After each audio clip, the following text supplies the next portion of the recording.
तो बच्चों, तो स्वागत है आपका हमारे यूट्यूब चैनल बोर्ड मास्टर में। तो दोस्तों, आज हम देखेंगे साइंस के 50 वीवीआई ऑब्जेक्टिव जो कि आपके बोर्ड एग्जाम के पॉइंट ऑफ व्यू से काफ़ी इम्पोर्टेंट है। तो देखते हैं आज का प्रश्न। समय ज़्यादा बर्बाद नहीं करेंगे, कम समय में ज़्यादा प्रश्न करने की कोशिश करेंगे क्योंकि एग्ज़ाम बहुत नज़दीक है। तो देखते हैं, पहला प्रश्न है कि प्रकाश की किरण गमन करती है। प्रकाश की किरण कैसे गमन करती है?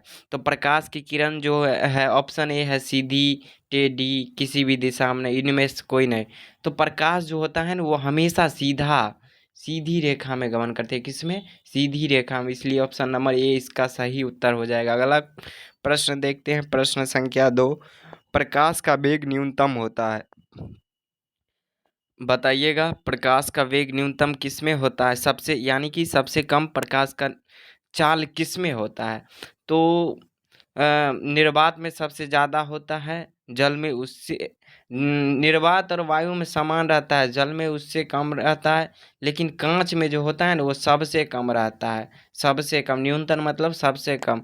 तो कांच में याद रखिएगा। और सबसे अधिक पूछे तो निर्वात में या वायु में। अगला प्रश्न देखते हैं, प्रश्न संख्या 3। मोटर गाड़ी के चालक के सामने लगा रहता है कौन सा दर्पण? मोटर गाड़ी में जो चालक के सामने लगा रहता है वो कौन सा दर्पण लगा रहता है?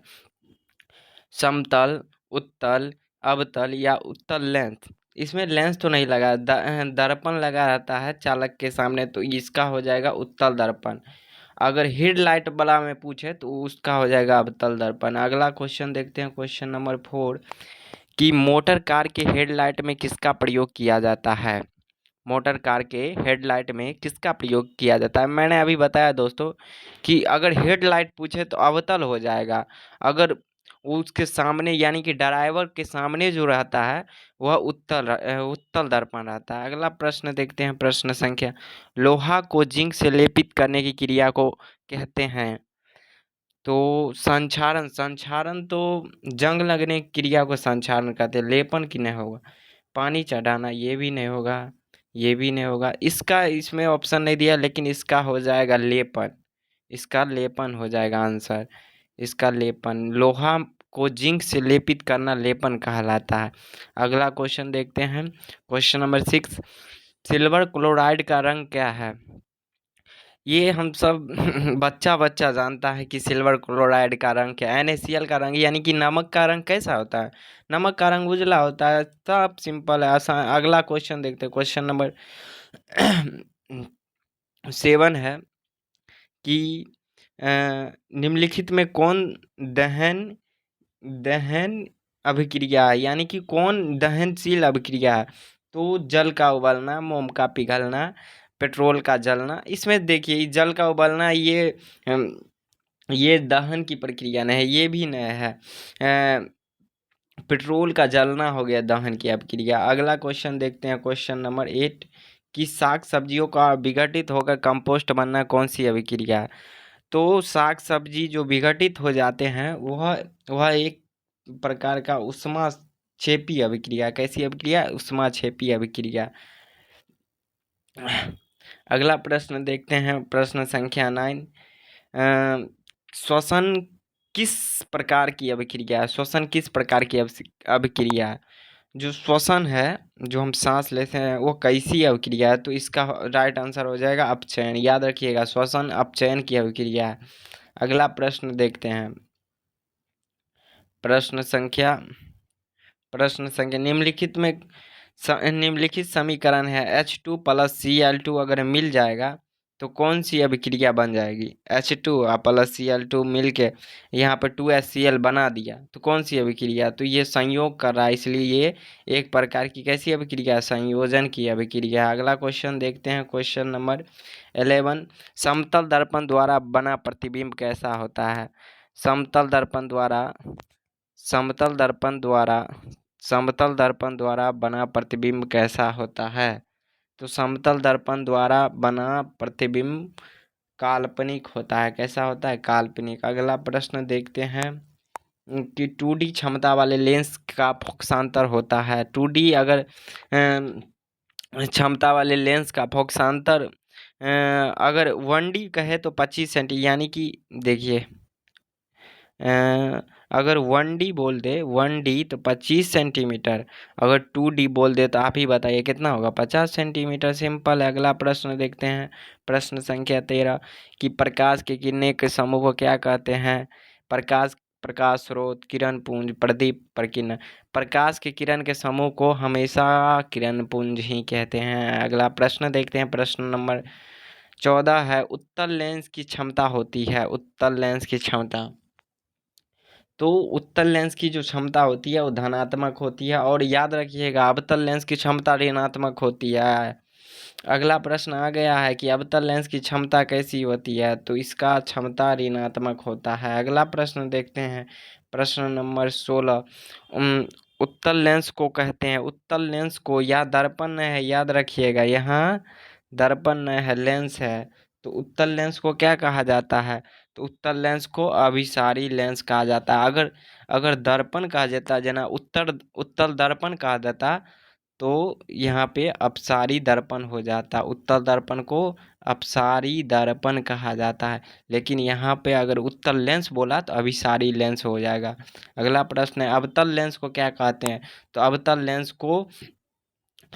लेंस को अपसारी लेंस कहा जाता है। अगला प्रश्न देखते हैं, प्रश्न नंबर 18 है, निम्नलिखित में कौन सा पदार्थ जल बनाने में प्रयुक्त, यानी कि लेंस बनाने में प्रयुक्त किया नहीं किया जा सकता है।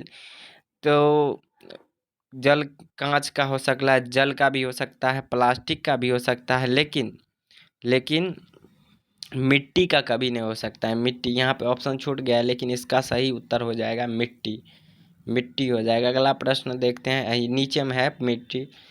तो अगला प्रश्न है, प्रकाश के परावर्तन के कितने नियम है, ये बच्चा बच्चा जानता है, जो 10वां में कुछ नहीं हो पढ़ता है ना, वो ये प्रश्न का आंसर जानबे करता है कि प्रकाश के परावर्तन के 2 नियम है। अगला प्रश्न देखते हैं, प्रश्न संख्या 20, साइनाइड मिरर के रूप में प्रयुक्त किया जाता है। साइड मिरर के रूप में किसका प्रयोग, हमने बताया था साइड मिरर या ड्राइवर के सामने वाला, तो इसमें उत्तल लेंस, उत्तल दर्पण का प्रयोग किया जाता है। कौन से दर्पण का, उत्तल दर्पण का। अगला प्रश्न देखते हैं, प्रश्न संख्या 21 है, अवतल दर्पण की फोकस दूरी 10 सेंटीमीटर है, तो उसकी वक्रता त्रिज्या क्या होगी। देखिए फोकस, देखिए यहाँ पे एक सूत्र होता है कि आर बराबर होता है, यानी कि वक्रता त्रिज्या उसकी फोकस दूरी की आधी होती है। तो फोकस दूरी 10 दिया है, तो 10 दिया है, तो इसमें 2 से भाग देंगे, कितना हो जाएगा, 5 आंसर हो जाएगा। तो इसका सही उत्तर हो जाएगा 5। अगला प्रश्न देखते हैं, प्रश्न संख्या 22, निर्गत किरण एवं अभिलंब के बीच के कोण को क्या कहते हैं, तो इसका सही उत्तर हो जाएगा निर्गत किरण, निर्गत कोण, यहाँ नीचे दिया है निर्गत कोण। अगला प्रश्न देखते हैं, प्रश्न संख्या 23, सूक्ष्मदर्शी में किसका उपयोग करते हैं, तो सरल सूक्ष्मदर्शी में है जो वह कौन सा लेंस का उपयोग किया जाता है, तो सरल सूक्ष्मदर्शी में हमेशा उत्तल लेंस का उपयोग करते हैं। अगला प्रश्न देखते हैं, 24, दाढ़ी बनाने में किस दर्पण का यूज किया जाता है, तो दाढ़ी बनाने में हम अवतल दर्पण का ही उपयोग करते हैं।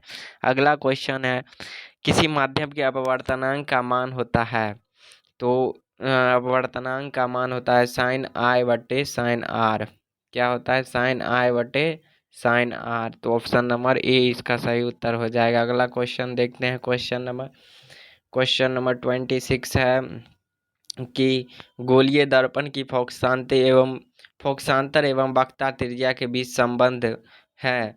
तो फोकसांतर एवं वक्रता त्रिज्या हमने बताया था कि आर जो होता है उसकी फोकस दूरी की आधी होती है, तो इसका सही उत्तर हो जाएगा डी। अगला प्रश्न देखते हैं, प्रश्न संख्या 27, सोलर कुकर में प्रयोग किया जाता है, सोलर कुकर में किस दर्पण का उपयोग किया जाता है, याद रखिएगा सोलर कुकर में जो है वह अवतल दर्पण का यूज किया जाता है। अगला प्रश्न देखते हैं, प्रश्न संख्या 28, लेंस की क्षमता का ऐसा मात्रक, लेंस की क्षमता का डायोप्टर ल्यूमेन ल्यूकस, तो इसका सही उत्तर हो जाएगा डायोप्टर।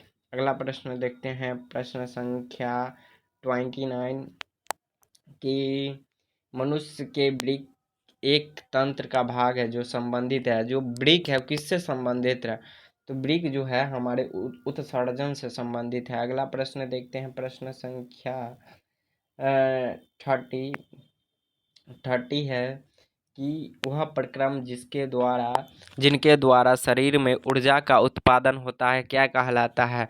ऊर्जा का उत्पादन होता है क्या कहलाता है? तो श्वसन के दौरान हमारे शरीर में ऊर्जा का उत्पादन, अगर हमारे शरीर में वृद्धि होगी, हमारे पोषण में वृद्धि होगी, तो वह पोषण का हमारे शरीर में वृद्धि होगी तो वह पोषण, लेकिन ऊर्जा का उत्पादन श्वसन कहलाएगा। अगला प्रश्न देखते हैं 31 नंबर, कौन सी क्रिया सभी जीव के लिए अनिवार्य है? कौन सी क्रिया सभी जीव के लिए अनिवार्य है? तो प्रकाश संश्लेषण तो सिर्फ पेड़ पौधे करते हैं, वात वात वाष्पोत्सर्जन भी दूसरा कोई करता है, लेकिन चलन चलन सब कोई नहीं कर सकता है, लेकिन श्वसन सब कोई करता है। अगला प्रश्न देखते हैं, प्रश्न संख्या 32, मैग्नीशियम पाया जाता है। मैग्नीशियम किस में पाया जाता है? तो मैग्नीशियम जो होता है क्लोरोफिल में पाया जाता है। अगला प्रश्न देखते हैं 33 कि मनुष्य, ये बहुत भी आया है कि मानव हृदय में पाए जाते हैं। मानव हृदय में कितने वेशम रहते हैं? तो मानव हृदय में 4 वेशम रहते हैं, याद रखिएगा। इसका सही उत्तर सी हो जाएगा 4। अगला प्रश्न है कि प्रकाश संश्लेषण द्वारा किसकी प्राप्ति होती है? तो प्रकाश संश्लेषण द्वारा जो प्राप्ति होती है वो ग्लूकोज की प्राप्ति होती है। किसकी प्राप्ति होती है? ग्लूकोज की। अगला प्रश्न देखते हैं, प्रश्न संख्या 32, कोशिका झिल्ली किस प्रकार की झिल्ली है? तो आपको सही उत्तर लगाना है, कोशिका झिल्ली किस प्रकार की झिल्ली है? पारगम, अर्धपारगम, अपारगम्य? तो इसका सही उत्तर हो जाएगा अर्धपारगम्य। अगला प्रश्न देखते हैं, प्रश्न नंबर 36 कि दही जमने में निम्नलिखित में कौन सी क्रिया है? दही के जमने में निम्नलिखित कौन सी क्रिया है? तो अपघटन, प्रकाश संश्लेषण, किण्वन, उत्सर्जन? तो इसका सही उत्तर हो जाएगा किण्वन क्रिया के दौरान दही जमता है। तो यहाँ से एक प्रश्न और पूछ देता है कि दही में कौन सी बैक्टीरिया पाई जाती है? तो यहाँ पे लैक्टोबैसिलस, कौन सी बैक्टीरिया? लैक्टोबैसिलस। अगला प्रश्न देखते हैं, प्रश्न नंबर 37 कि मानव में डायलिसिस थैली है। मानव में डायलिसिस थैली कहाँ पे है? तो वो नेफ्रॉन के अंदर है। कहाँ है? नेफ्रॉन के अंदर। अगला प्रश्न देखते हैं, मत्स्य का मुख्य श्वसन अंग क्या है? तो हम लोग जानते हैं, बचपन से भी जानते हैं, ये सब कॉमन बात है कि मछली जो है अपना गिल्स से सांस लेती है। गिल्स, उसका जो गलफड़ा रहता है उसी से सांस लेती है। अगला प्रश्न देखते हैं, प्रश्न नंबर 39, क्लोरोफिल वर्णक का रंग कैसा होता है? क्लोरोफिल वर्णक का रंग कैसा होता है? तो क्लोरोफिल का उपयोग हरी पत्ती में क्लोरोफिल पाया जाता है पेड़ पौधों के। इसका रंग कैसा होता है? तो ये हरा होता है। कैसा होता है? जिसके इसी के कारण पत्तियां हरी होती है। क्या समझे? ये इसका रंग हरा होता है। अगला प्रश्न देखते हैं, कवक में पोषण की कौन सी विधि पाई जाती है? कवक में पोषण की कौन सी विधि पाई जाती है? तो कवक में जो पोषण की विधि है वो मृतजीवी विधि पाई जाती है। अगला प्रश्न देखते हैं, प्रश्न संख्या 41, रेजिन एवं गोंद कहाँ संचित रहता है? रेजिन एवं गोंद कहाँ संचित रहता है? ऑप्शन ए है फ्लोएम में, कार्टेक्स में, छाल में, पुराने जाइलम में। तो इसका सही जो उत्तर हो जाएगा वह हो जाएगा पुराने जाइलम में। अगला प्रश्न देखते हैं 42, शरीर में भोजन किस प्रकार, भोजन का पचना किस प्रकार की अभिक्रिया है? हमारे शरीर में भोजन का पचना एक प्रकार की अपचयन की अभिक्रिया है। कैसी अभिक्रिया? अपचयन की। अगला प्रश्न है कि रक्त क्या है? रक्त क्या है? कोशिका, ऊतक, पदार्थ या कुछ नहीं, कोई नहीं। हम लोग तो ये सब छठा क्लास में पढ़े थे कि रक्त एक ऊतक है। अगला प्रश्न देखते हैं, प्रश्न नंबर 44 है, निम्नलिखित में कौन उत्सर्जी अंग है? उत्सर्जी अंग कौन है? तो इसमें उत्सर्जी अंग हो जाएगा, उत्सर्जी अंग पूछ रहा है तो इसका हो जाएगा उत्सर्जी अंग। अगला रुकिए रुकिए, यहाँ पे ऑप्शन नहीं, उत्सर्जी अंग हो जाएगा वृक्क। इसका सही उत्तर हो जाएगा क्या? रुकिए,